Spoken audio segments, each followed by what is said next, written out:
Hey everyone, my name is Jonathan Abenheim and welcome to this Jaego Papercraft Toy time-lapse build. So, first thing I'd like to talk about are the tools that I am using, and then I'd like to share a few key tips on my process for building it, which you may find useful when building yours.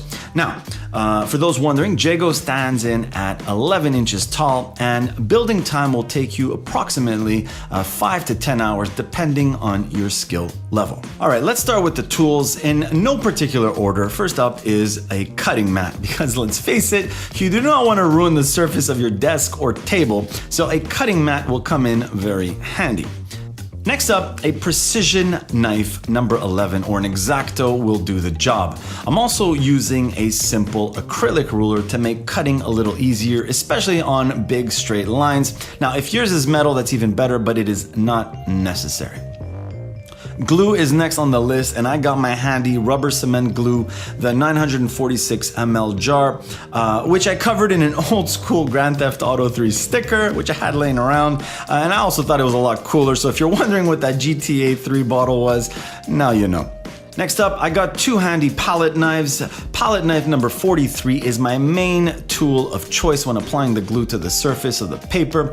It's super thin and really easy to manipulate. I got my other palette knife number 19, which I'll use occasionally to help apply more pressure on the paper tabs when sticking them together. Next up, a basic pair of scissors that feels comfortable in my hands. And finally, two playing cards, which I use to help score the paper. And for those who aren't familiar with what scoring is, a paper score is an indentation or a crease that you put in the paper where the folding line happens. So those are the tools. Now let me share a few key tips when building Jaego. First tip is on how I score or crease the paper. Now, I discovered that two playing cards make scoring super easy. As you watch me demonstrate this process, I simply place one card on the folding line and use the other to push the flap against it to create a really nice valley fold. Now, once the scores are in, it's super easy to fold into position using the edge of the card as you see me demonstrating again. So I highly recommend using playing cards, not only to help speed up, but also simplify the folding process.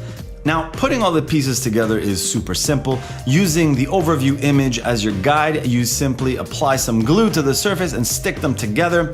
So as you watch me put the torso together, I'm spreading the glue to cover as much of the surface. It's not necessary to cover the entire surface, but just enough to make sure the contact points stick well together. Now, when you're putting it together, keep each piece as centered as possible. It doesn't have to be 100% exact, but close enough does the job. Now, there's a tiny caveat regarding the order you want to glue the pieces together, which is why I created an instructional build video that I'll link to, which shows you the optimal order of gluing all the pieces together. Highly recommend you follow that video.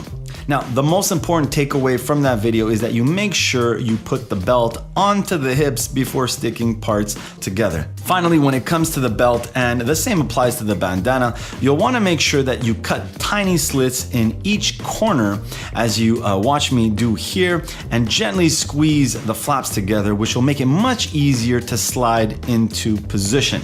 There you have it, Jaego Papercraft Toy, now available. So if you are a fan of this channel and you want to show some love, please get yours now. Whether it's for your desk at home or at work, snap a cool picture, make sure you send it to me so that I can share it for everyone else to see on my socials. Thanks again for watching. My name is Jonathan Abenheim for Watch Me Animate, and I'll be seeing you guys shortly.